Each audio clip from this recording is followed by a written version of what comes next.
on the board of directors with ACRC, and I'm here to moderate and make sure that our speakers are well taken care of, and to welcome them. They are our guests and our friends from Australia, Adam Hughes and Hugo Madrid. I've personally had the pleasure of spending a great deal of time with these guys and Patrick from Impact in Sydney. I was among a handful of ACRC board of directors that were able to partner and spent some time in Sydney last fall, where I really got a great taste of Australian hospitality and the great work that they are doing. And I think we're all really privileged to have Hugo and Adam here with us today. They've really got some incredible practices to be sharing with us today. And so with that, I will turn it over, and just please remind people to do your evaluations, give them high marks, which I'm confident. Okay. All right, thanks, Nick. Thank you. Yeah. Thanks, Dave. Well, welcome everyone. Any Australians in the room before we start, so that they can't challenge our work? No? Anybody been to Australia? One. A quick geography lesson, if you don't mind, bear with me. Australia's a unique island. It's huge. It took me 22 hours to get here, but I'm glad I'm here. We're made up of 6 states and 2 territories. So in terms of the United States, it's very small. Each of our states has its own level of governance as well, state governance, and then that enters into a federal government. So just a bit of background so you can contextualise what we're going to be talking about here today. For us at Impact Youth Services, we're under the New South Wales State Government. They fund a lot of our programs, and that is done through a tender process. Community Services is our child support agency that, like yourselves, we battle with on a regular basis. We advocate for kids, we advocate for our carers, and we advocate for the community that we're serving. So our general ethos and our relationships that we have with partner agencies and the battles that we have in trying to forge those relationships with governments is no different to what you do here in the States. Our work is the same, we're just doing it on a different landscape. And that's the beauty of coming here and having Patrick, our CEO, on the board. Gives us an opportunity to share that research, lessons learnt from organisations before, and see if we can actually forge our way forward and do something a little bit better in our organisation, in our state. We're very lucky that I had a chance to work on the education policy paper for ACRC. That's a huge piece of work for us, because we now have an internationally recognised paper that we can use for our submissions to support our push for change in government. So we're very thankful for that activity as well. Bit of background on myself. I'm an educator. My background is I'm a PE teacher by trade. Worked my way through the system I've been a school principal in juvenile justice settings.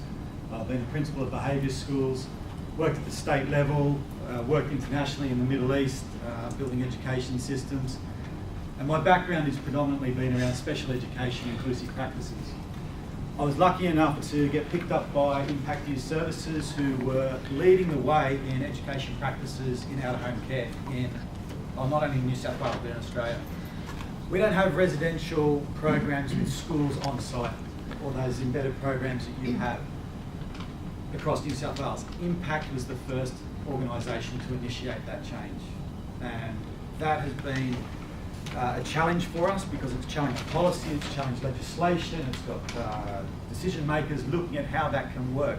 Back in 1987, there was a Royal Commission to close down all residential care facilities.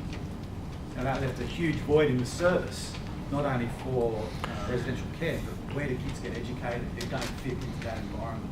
How do we work with that? So we've introduced a new program, our Patterson program, based on a lot of the work that you guys do. And that's been a very effective model for us, and the Department of Education is looking very closely at how they can align that as well. So that's our work going forward. I'm going to hand over to Hugo, but please, as we're going through this, let's engage, talk, ask questions, clarify, contextualise what we're trying to present, and then we just have an open conversation, a dialogue, a bit of back and forth, and see how we go from there, see if we can get some linkages going. And at the end of it, what we really want to have is 30 new relationships to take forward. That's what I'm having at. So Hugo, a bit about you. Thank you, so I'm Hugo Madrid. I really wanted to be able to share a little bit about my life, because I think that what we do have is we have caseworkers and social workers and psychologists that are human. And I suppose the experiences and the way that you're raised and the belief systems and so forth have such a big impact on the type of worker that you're going to be and the type of effect you're going to have. So even though I live in Sydney, Australia, I was born in Chile. And very, very, I suppose now, as an adult, I can look back, very poor background, but I had no idea we were poor. My parents were so incredibly loving, nurturing, responsive that I had no idea. There was nothing that I ever went without. But I do now know that when it would rain, we'd get wet inside our house. And to me that was normal, because that's all I knew. And I was a very, very shy kid, incredibly shy, and I had a brother who was very outgoing, a bit of an extrovert. So I always felt like I was living in his shadow. And it was around 1984, 1985 when Michael Jackson did the Motown performance, the 25-year anniversary. And I saw the moonwalk for the first time, and I remember just kind of stopping and thinking, I've just seen something incredibly great, and I want to be able to do it.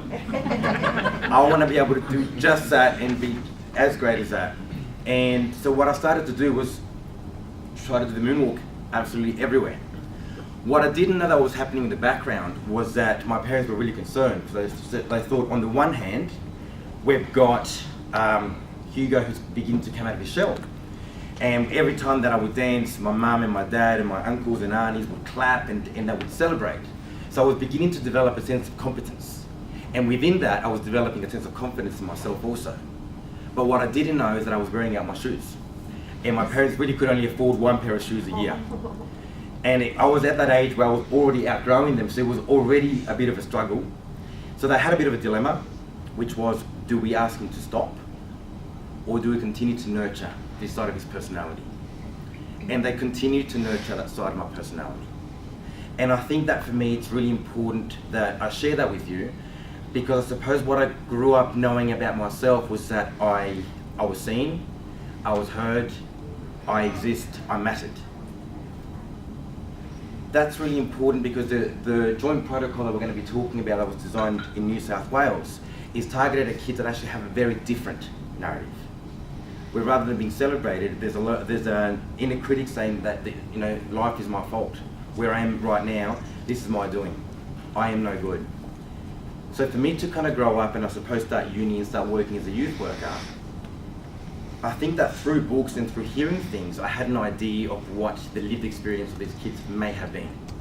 But I had nothing personally that I could actually relate to. And that was actually really, really important. Because when you couple that with a sense that I was 18 when I became a youth worker, I went in with the best of intentions. But I suppose my understanding of trauma at that point was that if I positioned myself to be safe and to be nurturing, that I would be a safe shoulder to cry on. And then I got to see another side of trauma, a really dark and scary side of trauma that included property damage, that included threats and violent language and violent acts. And I actually didn't have the training or the understanding of how to be able to first make sense out of it, understand it, and know how to respond. And when you're in a position where you can't actually make sense of what you're seeing in front of you, and you don't know how to manage that, then it's very easy to become quite reactive to what you're seeing. And therefore it's very easy to kind of think, well, if I can't manage this, and that behaviour, in everything that I've learned through life, to me it's criminal behaviour, because that's what society has taught me, then picking up that phone and contacting police becomes a very kind of easy thing to do.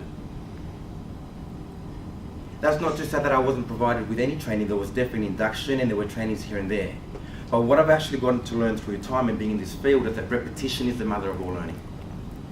And unless you have a training and you have active discussions that are constantly reminding you of what trauma can look like and the function of that trauma, the function of that behaviour, what it's trying to communicate, then you're actually missing the mark, and it's very easy to miss the mark.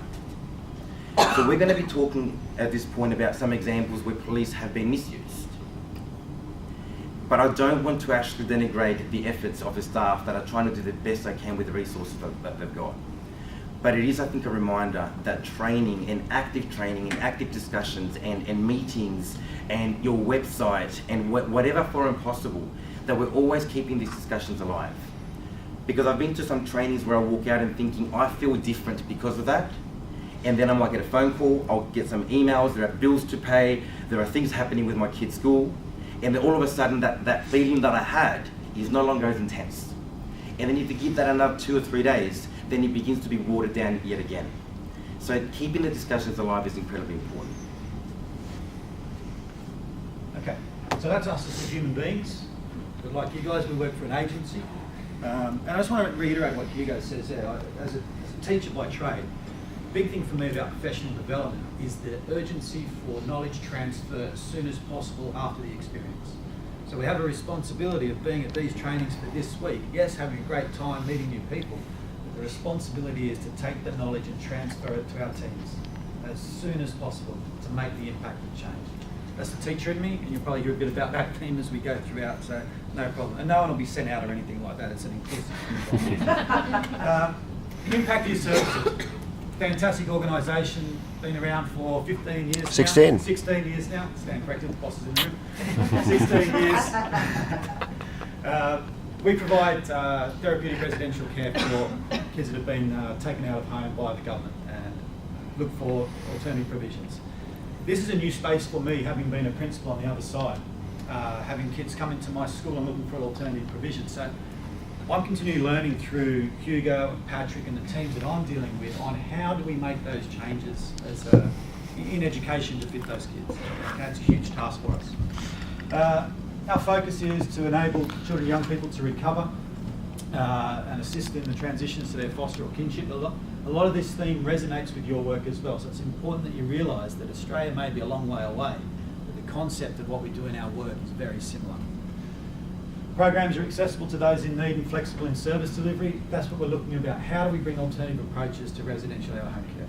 How do we do that differently? What do you guys do differently?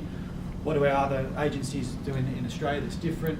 And how can we start to partner each other to take that forward? That's probably the key is we don't do enough interrelated work in agencies. We're all fighting for our piece of the pie. But how can we all get a bigger piece? We've got to work together on that. And I say that because Simon's in the room down there from Landry up the road, one of our partners, which is great. So that's a bit about Impact Youth Services. We got 2 regional offices, one in Sydney, one in the Hunter region, and we're continuing looking at alternative ways to bring that service to more kids. What we want you guys to get out of this is a knowledge background on what happens in a different system. We want you to appreciate the understanding of government agencies working together and what Hugo referenced to as the Joint Protocol, which is a New South Wales initiative. We want you to understand how we all work together, the training and the strategies that I've talked about there, the importance of knowledge transfer, and identifying the key people in our own communities that can help us do that. Because you can't do it on your own, and you can't do it as one agency or one support worker. And understanding the intended purpose of the principles of the Joint Protocol. Now, you may have something that you're working on in your own communities that you could use this Joint Protocol process for. Partnering with communities. New South Wales Government Initiative, the key is on partnering with key community agencies. I'll say that again because what I've found in my role is, as an educator, I have kids and I have a responsibility for them to learn. But then when kids come to me or have been in my environment from out-of-home care and they've missed 4 or 5 transition points in their education, who do I need to be talking to? Who holds that information? So the last thing I want a kid to go through is the whole cycle of referral, assessment, back to stage 1, back to stage 1. And that's about how do we do that? How do we bring that together? And that's still a challenge for us. But we're having those discussions with the Department of Education, with Juvenile Justice, with FACS, with other agencies to see how we can strengthen that. And we use the Joint Protocol as a framework for us to be able to deliver on that. The actual aim of the Joint Protocol is to reduce the contact of young people in residential care, coming into contact with the justice system. We've actually designed a program at Impact that we're just waiting for funding to come through from Juvenile Justice called the Impact Bail Assistance Program, and that's to work with kids that are at their first and second time offenders to reduce the risk of them being incarcerated, so they can come to us and have a different program. And I'll share that with everyone as part of the link. Over to you. Thanks. So there was a definite need. There was a 100% definite need for agencies to come together and actually start understanding what everyone's role was going to be.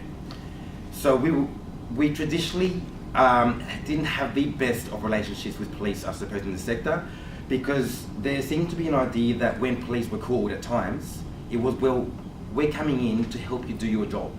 You are there to be able to keep this kid safe. You're there to be able to contain their behaviour. And when you're not doing that and you're contacting us, then I suppose, well, why are you there?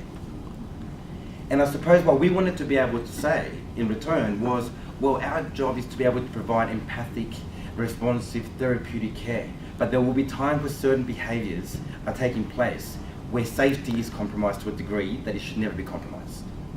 And if I'm not safe to be able to be the adult and to be able to keep a safe environment and the other kids in the program safe, then there is definitely a place for me to be able to call you, and actually be able to call you with confidence and not feel judged and not feel that our kids are also going to be labelled as just being challenging and difficult and manipulative and violent and so forth. Because very often the intent wasn't for the kids to get arrested. It was, we just need help to contain this situation right now, because nothing is more important than safety.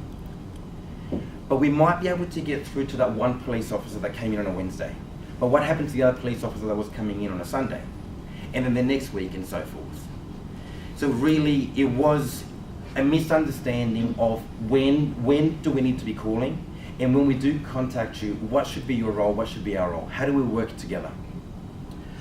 I was actually then working really closely with legal aid at that time. And then the feedback that we were getting was, we've got so many kids who are in care that are coming into the juvenile justice system. And we're concerned about that. Because when we begin to read their histories of where they've come from, we can understand that these kids aren't being challenging for the sake of being challenging. They're not waking up in the morning and saying, well, how am I going to make Hugo's life difficult? There are consequences to abuse. There are consequences to neglect. The brain chemistry changes, the brain structure changes. And if we don't actually identify that and recognise it and pay tribute to that and really recognise it, then I suppose it's very easy to be able to look at that behaviour and say, this is too much and it's not for me and it's unacceptable. There was one occasion that I think it's really important. I was going to touch on it a bit later on, but I think that it fits in nicely right now. So I was a program manager at a therapeutic program in Penn Hills. And I was doing supervision with one of my staff members, and I must have had too much time on that particular day, because when I got to the cafe where we were going to have a bit of a chat, I said, oh, I didn't bring the pen that I wanted to be able to bring that day. Mind you, this is not something that happens every day, but on that particular day I thought, I'm going to go back because it was quite close, I'm going to grab that pen. And when I arrive, as I'm getting there, and I'm kind of doing a bit of a jog, I just hear music playing so loud coming from the house. So my initial thing was, oh, the neighbours aren't going to be too happy about this. And the music was angry, it was System of a Down. And then I had a staff member, really great youth worker, amazing, amazing heart, there for all the right reasons, but he was standing outside and looking quite angry. And I said, well, what's going on? I've only been gone for about 15 minutes, what's going on? And he said, well, I don't know, but this is unacceptable. I shouldn't have to deal with this. And I said, well, what are you dealing with? But there was the music and there was my curiosity and I think his reluctance to let me know what was really going on. So as I walk inside the house, obviously the music's even louder, and I go to the bedroom and I see this young girl, so one of the girls that lived in the program, and she was just screaming and sobbing and throwing things against the mirror. So the mirror was broken. And the room was completely and utterly trashed. And she looked at me, but she didn't see me. And straight away I thought there is something really big happening for this girl. And then the staff member walks in and he goes, I told you, unacceptable. I made a mental note of saying, I'm going to deal with that later. Because if we are not here for this, then what on earth are we here for? And yet, in the same way that kids do the best that they can, I know that that staff member was doing the very best that he could on that particular day. And I knew him very well to know that there must have been something going on for him also. So I said, look, that's fine, just go to the office, I'll see what we can do. This girl walks right past me again, not registering that I was there, and goes into the kitchen, and immediately I thought, okay, there are cups, there are mugs, there are things that she can use to harm herself, harm me, or whatever else. So straight away into risk assessment. But she was just kind of walking up and down and really having no direction. Walks outside of the house, and this wouldn't mean too much to you, but this Pennant Hills Road is one of the busiest roads in Sydney, and there are trucks going up and down, so it's so unsafe. And I knew that she was in no position for me to say, stop, what are you doing? Because physically she was there, but mentally she was somewhere else. I knew through my training that she had been dissociating. So I had to be very, very careful to be able to bring her back in a manner that was safe and that was responsive. So as she's walking, I'm talking, but very kind of gently, and really said, I'm going to be sitting down now, and I'm going to be sitting right here now on the curb. And then thankfully, and I was very surprised by the fact that she responded to that, and she sat down, and I thought, thank God. Because had she kept going, I didn't know what I was going to do. Do I restrain? Do I call for someone? What do I do? And then she started telling me about, he goes, he took my teddy. He took my teddy, and I loved my teddy, and he took my teddy. Knowing her history in terms of when she was referred, I knew that on the day that she was removed from the care of her parents, that her stepfather had grabbed her teddy bear, taken its head off, and then through her screams, the neighbours heard, contacted Family and Community Services, our Child Protective Services, and because there'd been so many kind of phone calls, that was basically the straw that broke the camel's back. And then she was removed and her siblings were removed. For her, she was reacting as if it had just happened. And we were able to then kind of work through it, and then for us to go back. And the least of my worries at that point was the fact that her bedroom was trashed. That was the least of my worries. But what I was concerned about was that if I hadn't arrived when I had, for the silly reason that I wanted a particular pen, the likelihood of police being called and her being arrested for property damage, or potentially more, very, very high. And that would have been heartbreaking. That would have been absolutely an injustice to her experience at that point. And that's where I think that there are times when very well-intentioned staff that want to do the very best, if you don't have a therapeutic lens, a trauma-informed lens to be able to say, this behaviour is not here to challenge me, but there is something that you're communicating. And she communicated. She definitely communicated. I would love to be able to tell you that after that things were great, but no, things went downhill after that, because this opened something up for her. An experience that she had actually blocked out and didn't want to face for a very long time, she was beginning to actually face head on. And it was frightening. It was a very dark time for her, and it was a very dark time for everyone around her. But I suppose when we start talking about the joint protocol, it is about how many times has police been called, and therefore they're in a position that once you're called and you're seeing the damage or you're seeing an assault, well, they've got to follow a particular path as well. They've got protocols themselves. So how do we actually start doing some work within our own programs to be able to know what are the options? How do I best support? And when is there a place for police? And when is there a place for me? And when is there a place for us to kind of work together? And therefore there is a need. There's a need for us to be able to get together and have not just your local police officer, but someone that's able to then train and support and guide and give directives to police officers in a particular region to say, you will be working with impact, and you will be working with Alambi and with Bernardo's and with Life Without Barriers, and you will be getting phone calls. But you will have a behaviour support plan to support that, where you will see what are the therapeutic strategies that will have already taken place before you were called, and what is your role, what do you need to do to best support the staff? And very often it should be, what do you need us to do to help you right now? So children and young people in child protection and out-of-home care, significantly overrepresented in the juvenile justice system. And examples like the one that I gave, there are many, so you can understand why.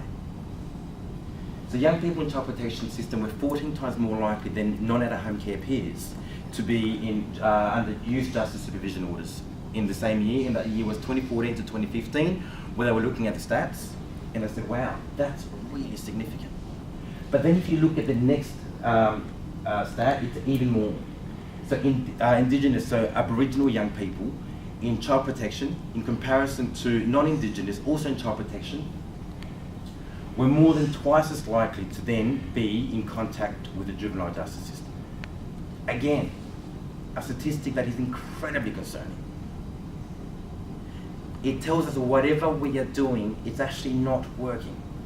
It also tells us if you have the best of intentions to work with these kids therapeutically and in a nurturing way, it is not enough.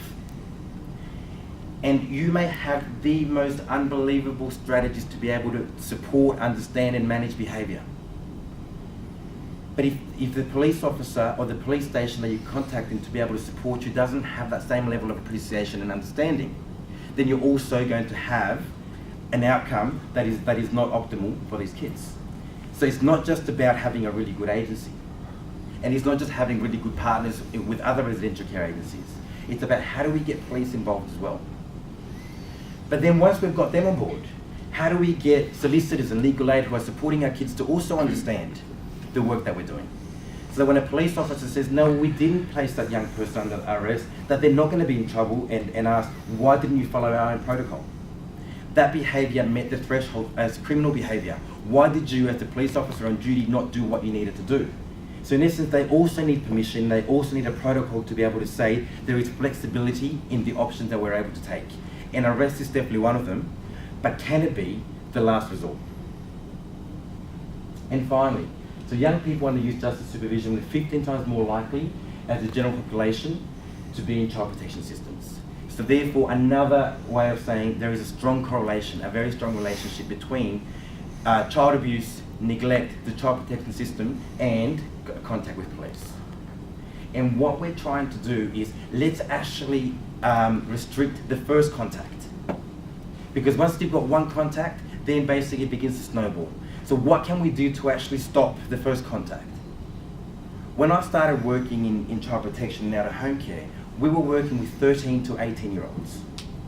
And now it is not uncommon for us to get 8, 9, 10 year olds. So we need to be able to be thinking differently. But it's even more than thinking differently, because we've been thinking differently for quite some time. I know that when Trauma and Recovery by Judith Herman came out in 1992, that was huge in Australia, because it actually started talking about neuroscience and neuroplasticity. So where previously it was believed, you can't teach an old dog new tricks, well actually no, you can. And there are people that have been working with patients and clients for a very long time, and they can testify to that. And then the work of Bruce Perry and Bruce Vanderkolk, that began to really kind of support that. So we've known this for quite some time. But one of the things that has struck me by being in America, and it could have just been the program that I visited, which was David's program, was that there seemed to be a lot more communication between counties and different kind of departments. Whereas my experience of working in that system was we knew who the big people were in juvenile justice and in police and legal aid and in schools and so forth, but we weren't in a position to be talking with them directly to say this is our lived experience of working with these kids and trying to support these kids. But someone within the hierarchy did have those connections, and that's what it took. When we started looking at these stats and thought this is not good enough, then there was somebody that was able to say, I know who we can get into that room, and I know who else needs to be in that room, and I know that we've got plenty of non-government organisations providing therapeutic residential out-of-home care that can come and talk about their lived experience of working in a really challenging environment. But at the same time, the stories that are coming out are the concerning ones. But who's talking about the really great outcomes? Because residential care can also provide significant and unbelievable outcomes. So let's get the right people in the room, and rather than coming in with this is what we're going to do, it's actually coming in and asking what do we need to do? How do we first get a collective understanding that there will be consequences of behaviour when a child has been exposed to abuse and neglect, especially prolonged abuse and neglect? How do we get a collective understanding? And then once we've got that collective understanding where everybody in the room agrees and says, yep, that fits, that actually fits, and it doesn't just fit in this room, there are theories and there are evidence and studies that support it. How do we then find the right words to be able to then put that into a policy, into a practice?